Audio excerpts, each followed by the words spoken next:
today and share a bit about the journey that we are currently on within Inca Group. And maybe before I get started, I can just tell you a little bit about me. My name's Shannon, and I lead the Global Learning and Competence Center of Expertise for Inca Group. I sit in Sweden, in Malmö, but I am originally from the US, and I've lived here for about 5 years. And what I'm going to share with you today is a bit of our journey that we are on around skills. So how we've started to work with them and build them into kind of our daily routines, how we're really looking to create sustainable ways of working with skills. And then last but not least, a little bit of kind of a deep dive into a recent test and pilot that we've done and some of the results. But before I get too far into that, I'll tell you a bit about my organization. So Inca Group is the biggest franchisee of the IKEA brand family. So IKEA is a franchised organization, and we are one of those franchisees. We sit in over 30 countries and support 177,000 coworkers. Those coworkers span 29 languages, and the vast majority of them are frontline populations. And a couple of years ago, we made the determination that we wanted to kind of refocus how we talked about and how we worked with learning. And this was based on a few different things, but I think things that we all have probably experienced in the industry around challenges with talent attraction and retention and the new expectations that talent really has when it comes to development. And from an Inca and IKEA perspective, we have always been significantly committed to our coworkers and their development. So this wasn't necessarily that we needed to take a brand new approach or focus on something we hadn't been doing, but it was more to say, with the new pressures in the market, with some of the new trends that we were seeing, what are the steps that we felt we needed to take just to be super clear about where we wanted to go in the future. And that really took us on this journey to begin to discuss how we wanted to democratize learning. And for those of you that are out there, this is not necessarily a unique way of thinking about learning. Many companies are talking about democratic learning and how to make learning more accessible. And for us, what we were really focused on was how could we enable our people to learn every day, both for their current role, but also for roles outside of IKEA or outside of their current space. And we really wanted to do this and focus on this in a way that secured the growth and performance of the organization, but also the individual. At the same time that we started this dialogue, we also began to discuss skills and how we wanted to work with skills and integrate them into different aspects of our ways of working, both with learning, but also throughout talent in the organization. And a second theme started to arise as we were speaking with people. And this theme is really focused on learning equity. And perhaps this is a new term. It's maybe something you haven't heard. Maybe it is something that your organization is already talking about. I can guarantee you, though, if you have a big frontline population, you are actually, in fact, talking about learning equity quite a bit, because what it's really focused on is bringing to the surface and kind of putting a bit more in the light the disparities that naturally exist in the work environments between frontline populations and office populations. And as we, again, began this journey and started to kind of unpack different things, we really felt like as an organization, but also we want to start kind of more dialogues in the industry around how can we make meaningful change and shift in the way that we develop, deliver, consider how we create learning for these populations. Because, I mean, if you think about our stores as an example, they can be quite big. For those of you who have been in them, they're quite big. And our coworkers often are not close to a computer. So when we think about the normal way that many learning contents are delivered, our coworkers don't have ready access to that. And even to get to a computer, they're having to walk to the back of the store, which can take them 10 minutes. So we really see and felt that this was something that we wanted to talk about more actively, and secure that as we really discussed democratizing learning, as we started to work with skills, we also wanted to secure that we were doing it in a way that all of our coworkers could benefit and not just our office coworkers. So as we progressed through, we were considering what are the different things that we could do when it comes to working with skills, what are the different things that we could test. And we determined as a first step that we wanted to test a skills-based learning journey. So we wanted to take skills and focus it within the space of learning. And how we defined a skills-based learning journey was that it's a learning design that's built around a coworker's key assignments or tasks that leverages all learning methods. And again, for those of you that are in the learning space, this isn't kind of revolutionary. I mean, this definition isn't going to kind of blow your mind. But for us, this really represents two significant changes. The first change is focusing our learning on the skills that people need versus broad competence areas. For many years, we have developed our content for learning specifically and development around these big competency areas.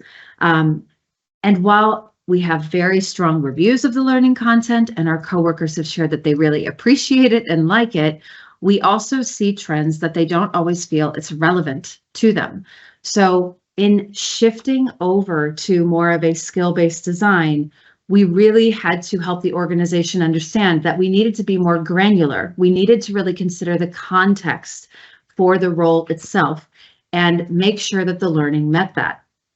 In addition, we also really had to look at ourselves in the mirror a bit, because from a 70-20-10 perspective, again, this is something we all work with every day, but we identified that as an organization, we had really swung the pendulum quite far to the formal approach.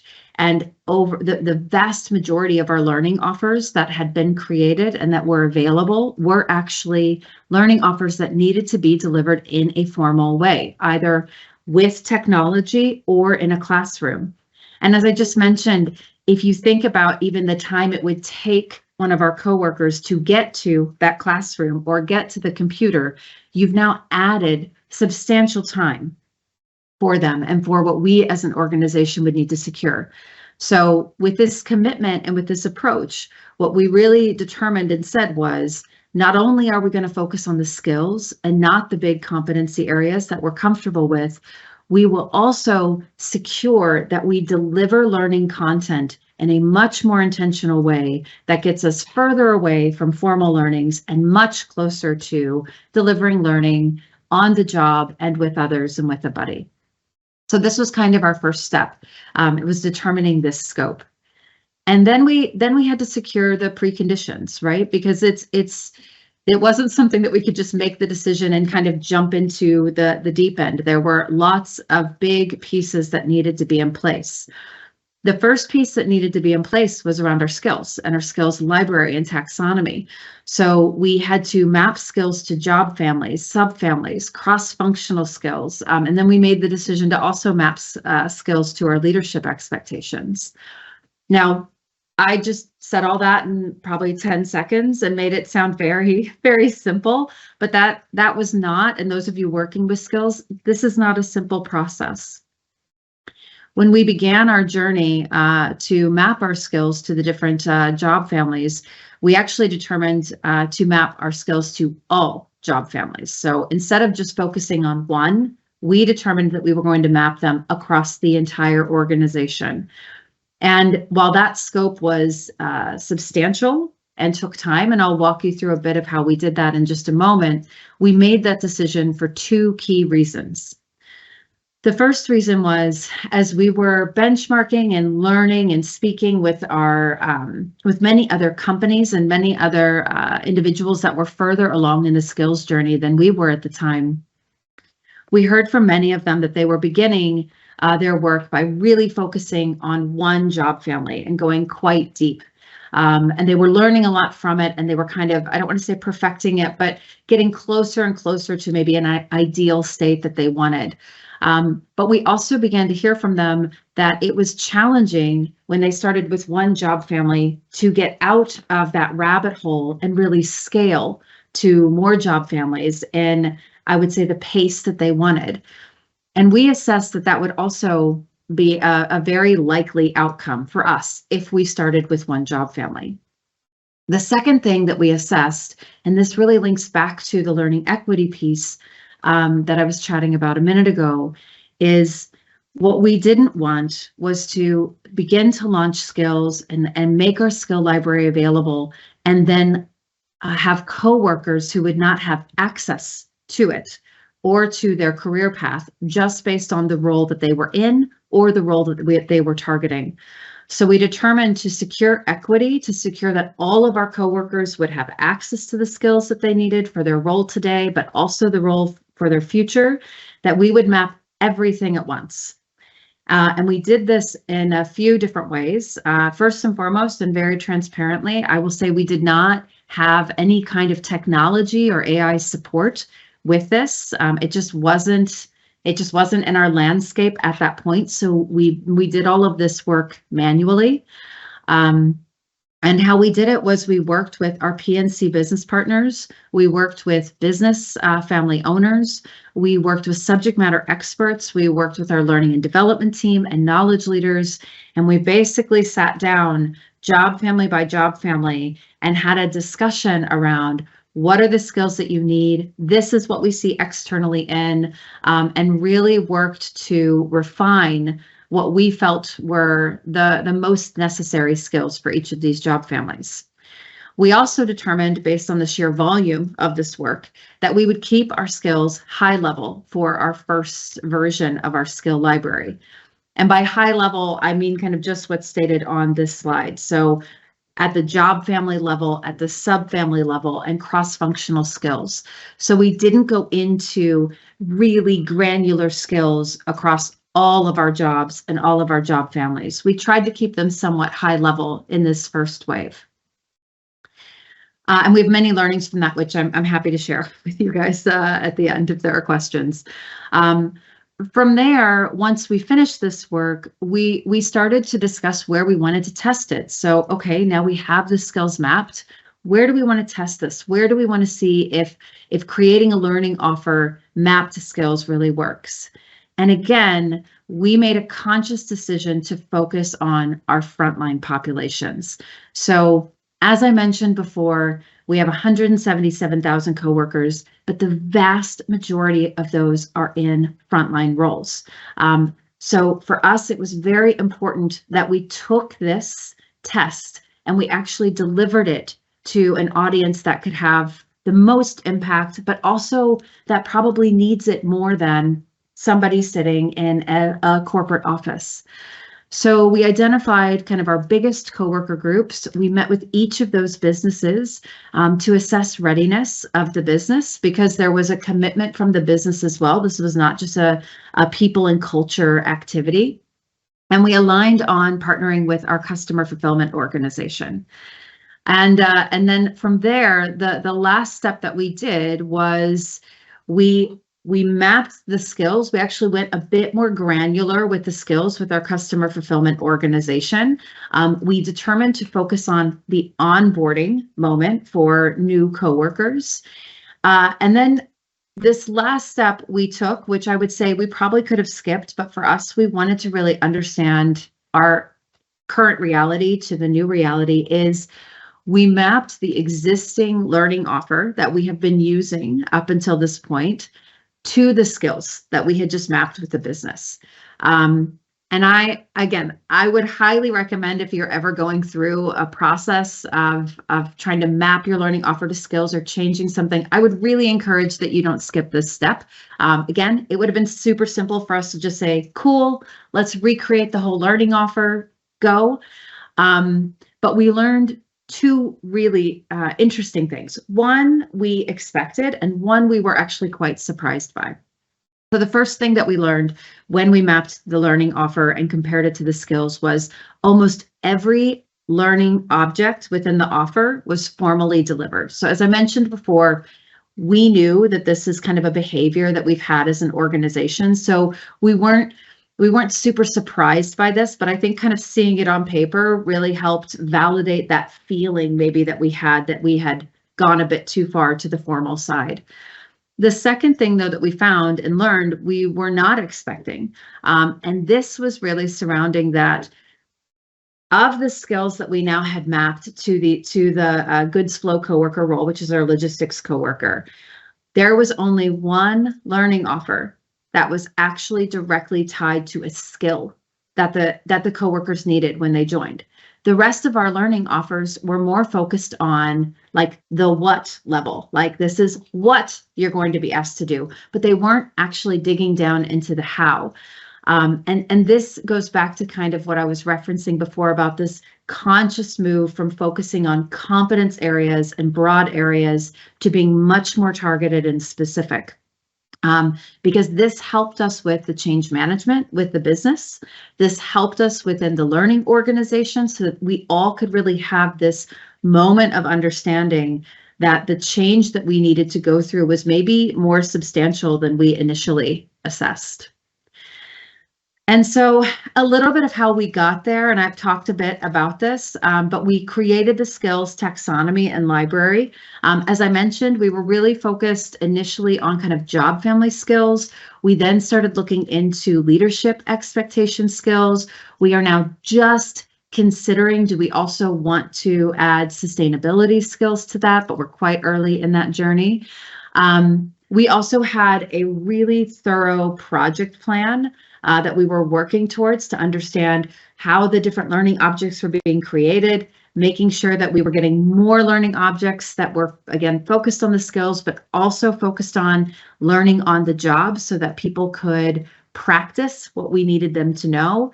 And up at the top of the screen, it probably looks really tiny, and I apologize for that, but we also, as part of this pilot, we wanted to secure that we could have a measurable impact, right? So people just being happy with the learning offer, saying it was easier. Yes, we wanted to get that feedback as well, but we really wanted to be able to quantifiably measure, are we actually increasing people's skills through this process? And again, today, we do not have a solution that does this for us.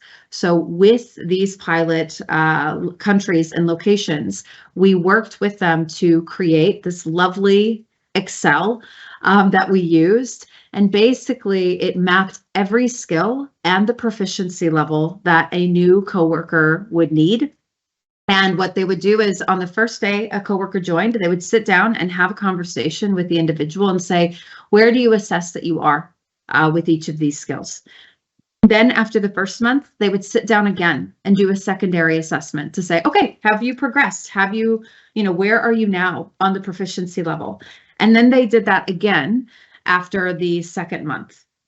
And I'll share kind of the results here in just a moment, but basically, just so you know, kind of the scope of what we were working with, we partnered with 2 countries. We were in 4 units. We were delivering, again, this sharper skills-based learning offer with a focus on onboarding. Our goal was to reduce time to learn and reduce time to perform. We wanted to secure that coworkers that were joining felt better supported, but also that they could more quickly do their role autonomously with a level of confidence. And you're getting a bit of a sneak peek here on the slide, right? So this is a quote from one of our units and one of our hiring managers, which was that new coworkers today, based on this program, are faster at being ready to perform and better than before. And that really takes us to the results of this. So as I mentioned, we were really focused on having clear measurements, both quantitative and qualitative. And we were measuring in 3 distinct buckets. So the first one was performance. And here we were measuring from a quantitative perspective that skills development, that Excel that I was just walking you through. And what we saw was from the day people started until their first month, they were increasing their skills by 150%. From the first month to the second month, they increased it another 20%. So we had 170% increase in skills from the beginning of the individual joining the organization until the end of the second month. Now, again, full transparency, we obviously weren't working with skills before this moment, so we don't have a baseline to compare that to, but we really wanted to secure, again, that we had something that we were measuring and showing. In addition to that result, we also received consistent feedback from every unit, from every leader, that coworkers that were going through this learning experience were able to perform better and quicker than they had before. In addition, they shared, and even the coworkers shared, that they felt more confident, that they weren't really overwhelmed by the role. And this was very different than what we heard before. Oftentimes what we heard before was people would get out of their onboarding and feel like, I still have a lot to learn. I still don't totally understand these different pieces. So this was a significant improvement. The second thing that we were measuring was retention. And here we measure 100-day hiring success. So we really look to see, and I think like many retailers or frontline employers, we see our highest level of turnover in the first 6 months. And we really measure the first 100 days because we see that if we can retain somebody through that period, they often stay much longer. And what we saw through the pilot was a 95% retention rate, which is substantially higher than the retention rate prior to that. So it was anywhere from 20% higher for one country to over 30% for another. We also had one of our units say no one left, which they've never had happen. So again, from a retention perspective, we were super excited about this. But what I want to say, because I think we all know this, retention is based on so many different things, right? It's not just about the learning offer. And one of the assessments that we made is, if you go back to that lovely Excel, the benefit of that monthly conversation that the leaders and buddies were having with the coworker was that it actually helped them feel more connected to the unit. It helped them feel more connected to their leader. And that was not a structure that we had in place before. So we also assessed that retention was directly impacted even on those monthly conversations that we were having with these coworkers about their skills and their performance to those skills. And then the last element that we were measuring was around the experience. And here we were really looking at a lot of qualitative and survey feedback. And what we found was that within the pilot countries, 90% of the people, we had a 90% satisfaction rate for onboarding, which is a bit higher than our company average.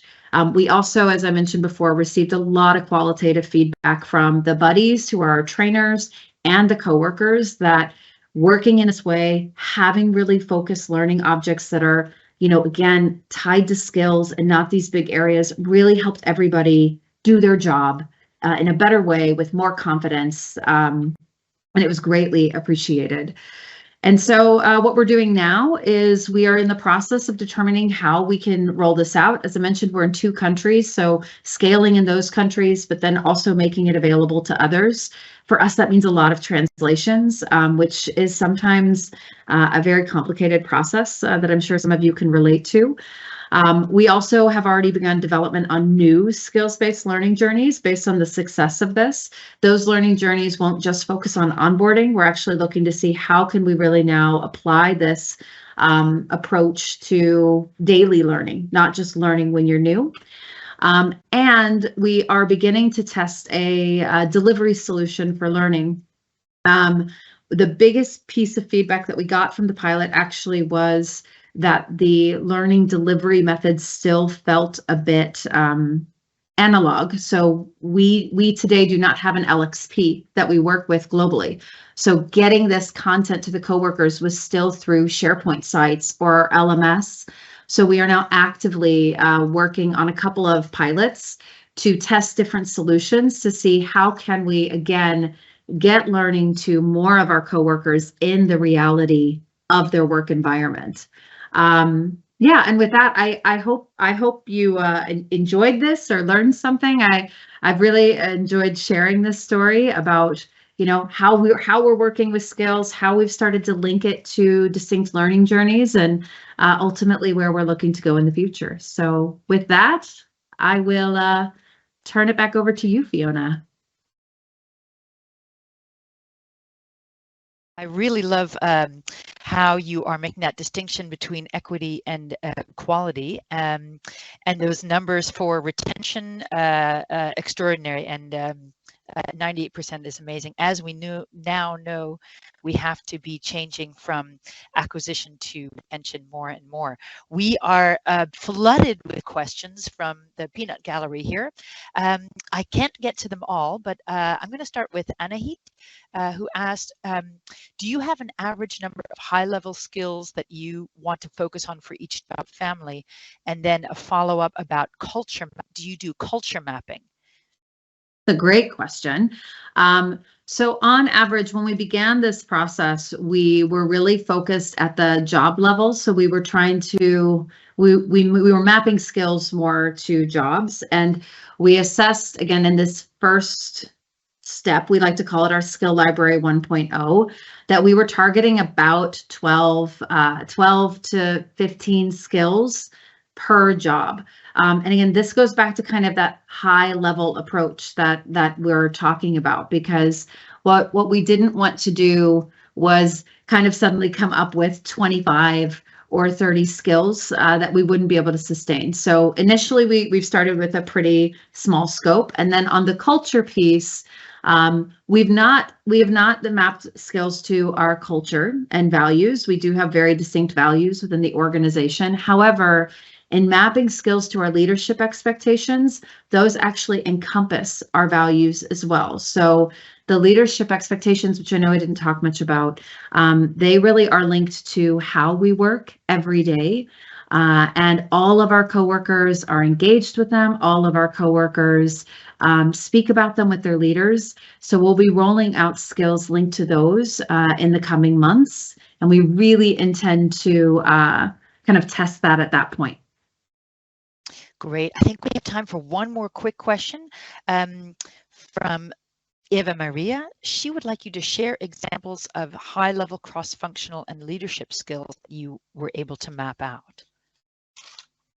Yes, and I would say I don't want to kind of shoot from the hip. I would need to go and find that data. But again, what I can share from a leadership perspective, as an organization, we have a set of leadership expectations. Like one is I develop myself and others. And these are expectations that all of our coworkers have, not just if you're a manager. So even coworkers have this as an expectation. And within each of them, there are distinct, I would say, behaviors or even skill sets that we look for within that. And what we've done is we've mapped skills to each of those skill sets, so that if I'm a coworker and let's say I'm having a conversation with my leader and this is something that is assessed I need to develop, I can actually go a bit more granular and say, okay, very specifically, I need to work on how I develop my team, how I coach them, and then a learning offer can be generated based on that, based on kind of linking the skills. But to share the specific skills, I would need to grab that information, which I do not have in front of me right now. Great. Well, thank you. What we'll probably do is I'm going to gather these questions that we have in the feed and send them back through. If you don't mind answering those offline. Thank you. This was absolutely fascinating. And with that, we are going to move on to our next